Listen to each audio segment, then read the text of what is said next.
নতুন একটা ভিডিওতে তোমাদের স্বাগত। আমরা জানি মৌলিক তিনটি গেট আছে, একটা অ্যান্ড গেট, একটা ওয়ার গেট, একটা নট গেট। এই মৌলিক তিনটে গেট দিয়ে এই সার্কিটটা আমরা অঙ্কন করে দেখাবো।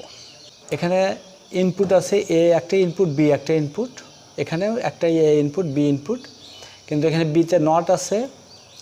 তাহলে এই দুটা গুণ অবস্থায় আছে, তার মানে এই দুটা দিয়ে একটা অ্যান্ড গেট হবে। এটা গুণ অবস্থায় আছে, এটা দিয়ে আরেকটা অ্যান্ড গেট হবে। যেহেতু মাঝখানে যোগ চিহ্ন আছে, এই জন্য এই দুইটা অ্যান্ড গেট যোগ মানে অর গেট দিয়ে সংযুক্ত করতে হবে। তাহলে প্রথমে আমি ইনপুটগুলো অঙ্কন করি। লক্ষ্য করো, এখানে এ একটা এ ইনপুট, তারপরে এ একটা বি ইনপুট, নটটা পরে দিচ্ছি, এ এবং বি ইনপুট। তাহলে প্রথমে একটা অ্যান্ড গেট আঁকাতে হবে।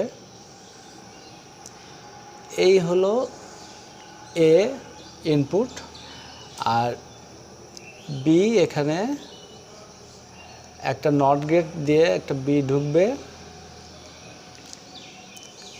তাহলে এখানে হলো এ বি নট। শিক্ষার্থী একটু লক্ষ্য করলে বুঝবে, দুটা ইনপুটের একটা ইনপুট হলো বি নট, অর্থাৎ এই অ্যান্ড গেটে ঢোকার আগে একটা নট গেট এখানে বসবে। আমরা জানি যে লজিক গেট তিনটি, অ্যান্ড গেট, অর গেট এবং নট গেট। এখানে একটা নট গেট বসবে। সোজা এ থেকে একটা ইনপুট অ্যান্ড গেটে ঢুকেছে, আর বি থেকে একটা নট হয়ে অ্যান্ড গেটে ঢুকেছে, এই জন্য এখানে হলো এ বি নট।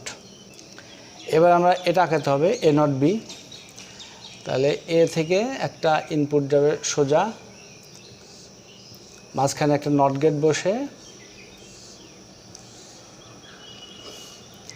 নট গেট বসবে অবশ্যই। তাহলে এটা আউটপুট হবে এ নট। আর বি লাইনে, এখানে দেখো বি লাইনে সোজা একটা বি ঢুকেছে, সোজা বি। তাহলে লক্ষ্য করলে বুঝবে যে এ নট হয়ে এই গেটের মধ্যে ঢুকেছে, আর বি সরাসরি এই গেটের মধ্যে ঢুকেছে। যখন আউটপুট হচ্ছে তখন গুণ অবস্থায় হচ্ছে, তাহলে এ নট বি। এবার দেখা যাচ্ছে মাঝখানে যেহেতু যোগ আছে, এই জন্য একটা অর গেট আমাদের আঁকাতে হবে। এই হলো অর গেট, চাঁদের মতো। তাহলে A B not, A B not, or গেটের কারণে এখানে যোগ, আর A not B, A not B, এটাই অ্যান্সার।